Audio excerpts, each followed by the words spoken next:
Hello, my name is Bria Temple, and welcome to episode 2 of my podcast, She Is Heard. So, this is my second episode, y'all. Episode 1 was filmed many months ago, and I'm getting straight into it because I like those YouTube videos and podcasts where they get straight into it.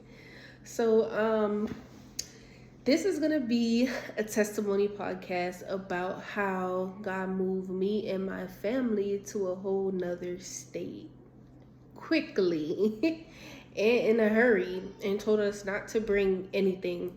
So, me, my husband, and my kids were living in South Florida at the time, and we started to apply for different places. My husband applied for a place in Texas, and he was just like clicking, applying everywhere. So he didn't really know where he was applying. It just kind of landed on Texas, and he was out for a walk at a park, just spending some alone time with God. And he got a phone call from a realtor of the place that we're at right now. And so she called and said we got approved. So we got approved for the place in Texas. Mind you, we're living in South Florida at the time. It's so far away from Texas. We both had jobs. Our kids were in school and stuff like that. But when God say move, you move. At least for me and my husband, when God says move, we move. We try to obey God in everything. I mean, was it scary? Yes. The main concern for me was my daughter leaving her friends and her family in South Florida. At first, when I told her, she was sad. She cried a little bit, and then she was welcoming to it because my daughter knows the Lord. She's young. She is 13 years young, but she knows the Lord. Like, she fellowships with Him. She communes with Him. She spends time in prayer. She can even speak in tongues. Like, she knows the Lord. So she kind of understood what God was doing by moving our family. And at the time, we were living in my parents' house. So we needed to go.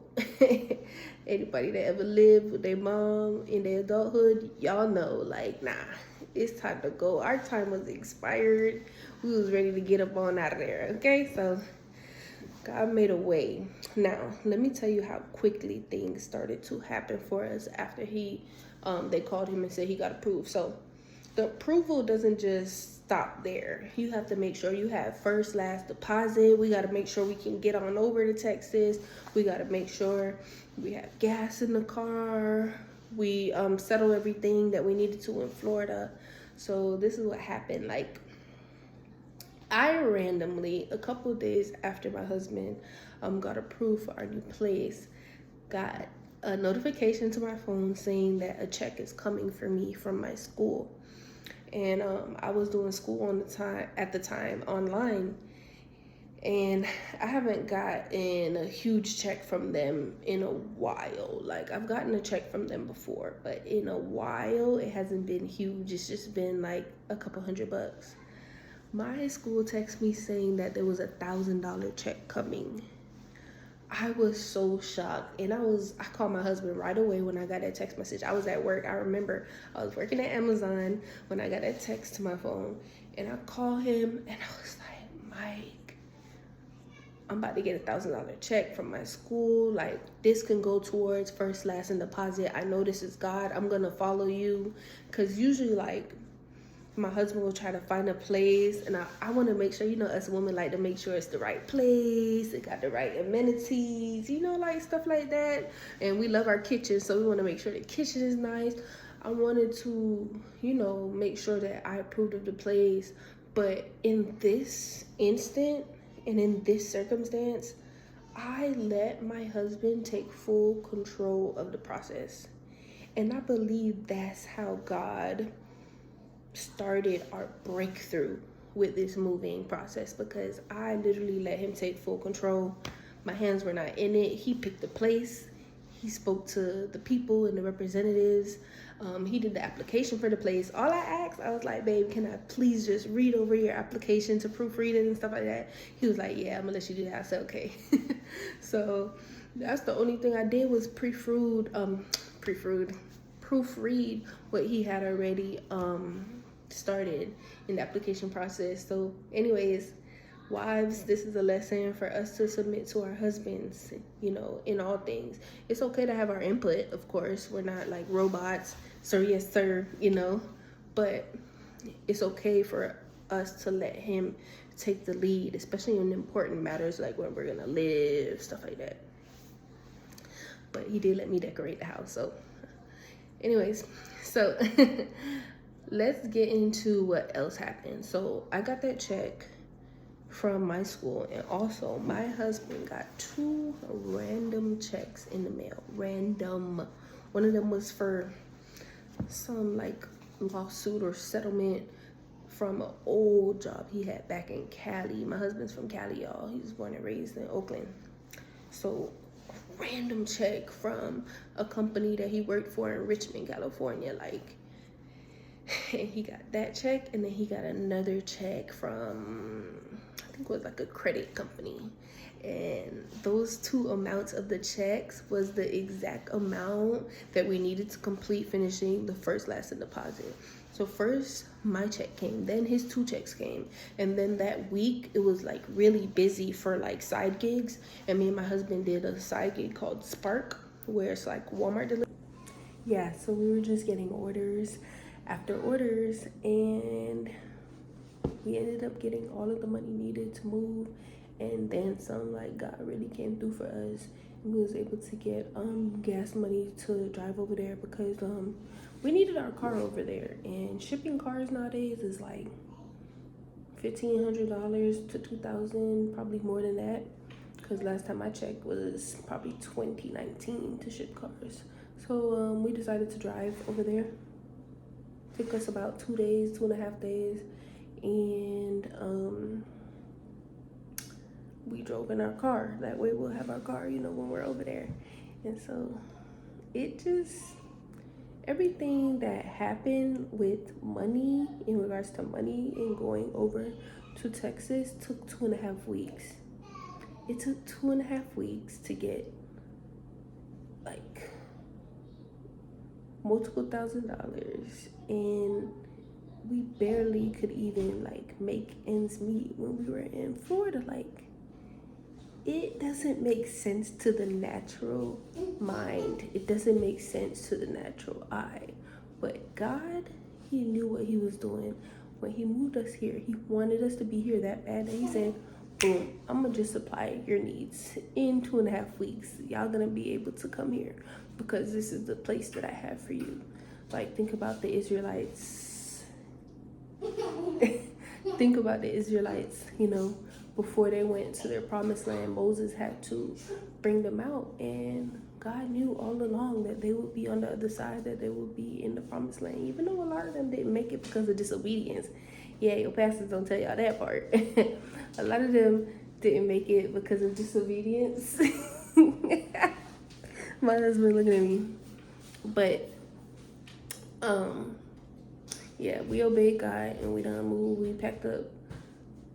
God didn't tell us to bring nothing, so all we did was pack up like a large bag that I found at Ross with a whole bunch of clothes, and we still needed more clothes to bring, so we brought other little bags.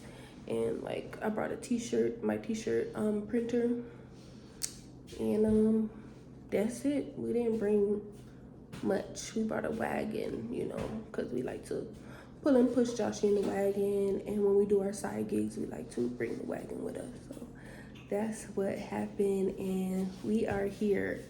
I am from Florida. My husband is from Cali, but we was living in Florida together for like 4 years, and now we are Texans, proud Texans. If anybody's in Texas, hit us up. And we're gonna do the same thing that we were doing in Florida, which is ministry. We're gonna make sure God is our focus. We're not gonna come here and forget God, okay? That's not happening. Like some of the Israelites, they, even after they made it to the promised land, they forgot about the one true God, and they started worshiping other gods and other idols. We're not gonna be them people. We're gonna worship the Lord to the day that we die. We're going to work and live for him to the day that we die. We 10 toes down for God. That's it. We 10 toes down for God, and that's what we want to do. And I'm just very happy that we obey the Lord. Like, it takes a lot of faith to just pack up everything and move, or to just, move so fast, leaving schools, leaving jobs, to go and do what the Lord has called you to do. But we did it. And there's some Bible verses that I wanted to read, because this is our life. When it comes to me and Mike, this is our life. The steps of a good man are ordered by the Lord, and he delights in his way. Psalms 37:23. A man's steps are of the Lord. How then can a man understand his own way? That's from Proverbs 20:24. We can't understand our own way. We have to be ordered by the Lord. I want to make sure God is in everything that I do, right? Or else my plans may fail, but the Lord plans, they never fail, right? His words and all of his promises are yes and amen.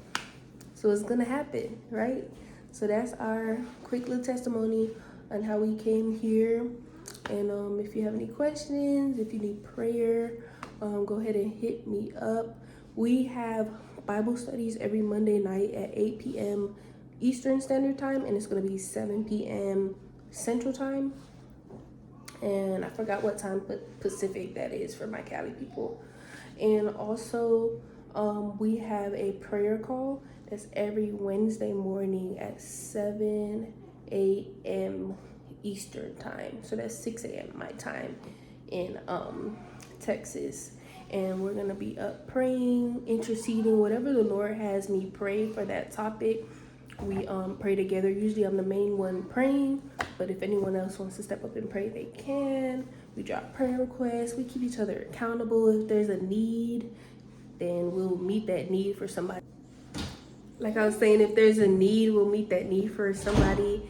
And we just love on people, and we just want to see y'all reach like your fullness of walking in your calling, your God-given talents, abilities, your gifts. And I want to see you prosper. If you would like to give yourself to the Lord, send me a DM. We will walk you through salvation, the next steps, get you plugged into a church home in your area, and connect with you and fellowship with you.